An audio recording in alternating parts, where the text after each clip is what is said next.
Greetings. This video is going to demonstrate using the Little Man Computer Simulator Excel workbook. There's a copy of this available for Microsoft Excel and also one that works with LibreOffice. So here is the simulator. This is designed to do a basic simulation of a computer. It's a very simplified model, but it has the same basic characteristics that a real computer has. We have one memory area. Both our program and any data we're working with are going to have to be stored in this memory. We have a couple registers, and in this simulator we have three registers. The accumulator, where we store the current value we're working on. The PC or program counter, which stores what step we're on, which memory address has the instruction we're executing. And the current instruction register, CIR, which just contains the value at the current location for the program counter. Basically, the program counter is where we are in memory, and the current instruction register is what happens to be there. And it's storing what we're running. In terms of the instructions we can execute, there's a very simple set. We can end the program with 000. We can add two numbers using 1xx, subtract using 2xx. We can store a value to memory. We can load a value from memory. We can do some branching, which makes our code kind of jump around. And we can do input and output. Those are the only things this computer can do. A real computer can, of course, do more things, but the collection of things that a computer can do at a low level is very, very simple. And it's not all that different than what we see here. So to actually run a program, I've got to go find one. So I'm going to run the first run sample from the assignment document. To run this program, so here's the program that I want to run. So I've got to go set that up in my workbook, the same values, 901, 310, 901, 110, 902, 0. So let me get that set up. Alright, so here's my program. Anytime you change the program, you got to make sure you hit reset. And you can see that I'm starting on instruction 0. The program counter, this red flag, shows me where I am in the program. And the current instruction is 901. 901 is the input instruction. So if I hit step to run that instruction, the workbook's going to ask me for the input.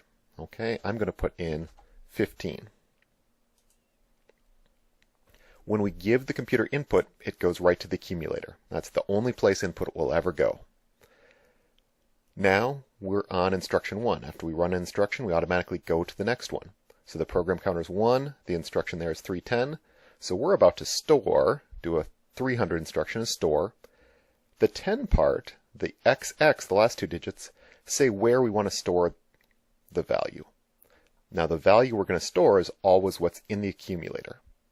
So if I hit step, we're going to take this 15 and we're going to copy it down here to memory location 10. If that instruction said 312 instead of 310, we would have stored the value 15 down at memory location 12.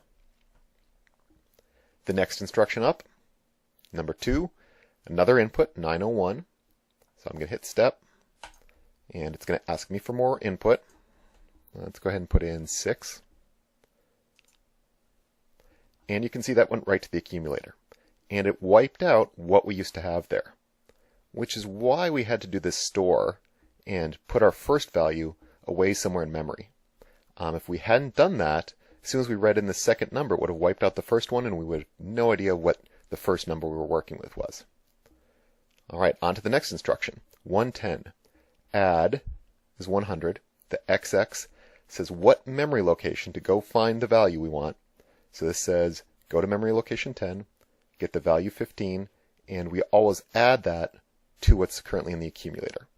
So basically, go get the number we stored away that we input first, add that to the number we input second, which is in the accumulator,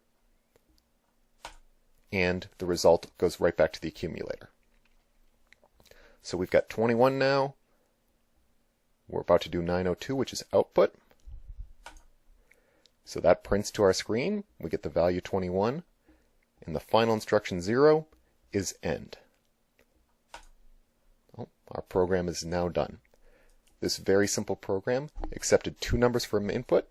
I put in 15 and 6, and it showed me the sum, 21. Now to make that work, we had to do some kind of other things along the way. In particular, we had to do that trick of storing the first input away so that we'd have access to it after we got the second input. But the basic functionality of the program was just to add two numbers. Now you should work through this example, try stepping through it yourself. And after you finish that one, go on and go ahead, step through the rest of the examples, testing out each one, and doing the worksheet that I've got linked off the website to better understand how this code works and how we can make the machine do different things.